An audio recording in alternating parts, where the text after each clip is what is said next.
Hi mga be, Jasmine here and here's my Binondo vlog for 2025. Grabe, taon-taon yata ako nasa Binondo mga be. Siyempre, una natin titikman itong new Foheng Lumpia. Hindi pwedeng i-miss to mga be sa Carval Street. Ang sarap niyan. So first time ko dito sa Laonyang Restaurant at in-order kami nitong kanilang Xiaolongbao. Mga be, ang dami ng tao sa Binondo. Share ko lang. Kaya pumunta kami dito sa mga konti lang ang pila. Ang sarap nitong Xiaolongbao at saka nitong kanilang fried noodles. So at sa same street, pumunta kami dito sa Quick Snack at bumili kami nitong famous din na Kuchay Apay mga be.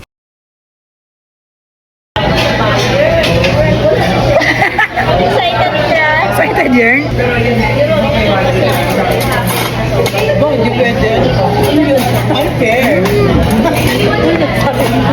Tapos in-order din namin itong famous nila na oyster pancake mga be. Oyster to be, mahal to sa labas. Yes, kalapangan. Medyo slimy yung loob niya. Parang mas okay siya na ulam with ketchup. So, pinapako na lang yan na may ketchup. Hindi nga namin maubos kasi ang laki nung serving nila. So, syempre, next stop, ang paborito kong bilihan ng pasalubong, ang Salazar Bake Shop. Napakadami ng tao. Ubos na yung mga faves ko. So, medyo nauhaw ako kaya bumili ko dito ng lemon juice. 20 lang yan mga be. Tapos, okay na. So, yan, near yan dito sa Dongbei Dumplings. Isa na namang pinipilahan at patok na patok.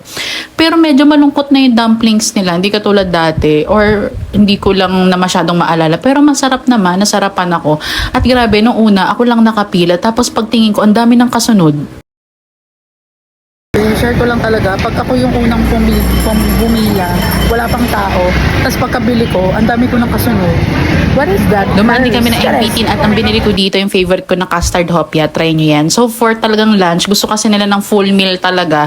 Pumunta kami dito sa Sincerity, another famous here sa Binondo. At in-order namin yung mga bestseller nila mga be. Itong syempre, yung kanilang chicken, same pa rin ang lasa, masarap pa rin for me.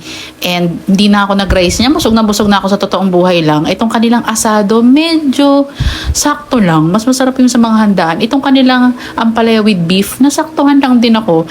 Itong mga nila, gulaman masarap. Itong kanilang black gulaman, saka kanilang almond gulaman. Nagutom pa ako niyan. Nag-avocado ice cream pa ako. Napakagutom ko niyan for today's video. At nung papunta na kami Divisoria, napadaan kami dito sa Damacha, Tokyo. Mga bemi, ganito na pala dito. Sobrang excited ako dito nung nakita ko kahit busog na ako. Sabi ko, naku, hindi minsan lang makaluwas ng Maynila. Kailangan ko itong matikman as a matcha lover. So, ito yung mga in-order namin. Yung matcha frap, may hot matcha, matcha ice cream. Kasi lasa nitong matcha na to. Ano? Matcha ice cream. Sarap. Tayo hot matcha milk with mint. Refreshing.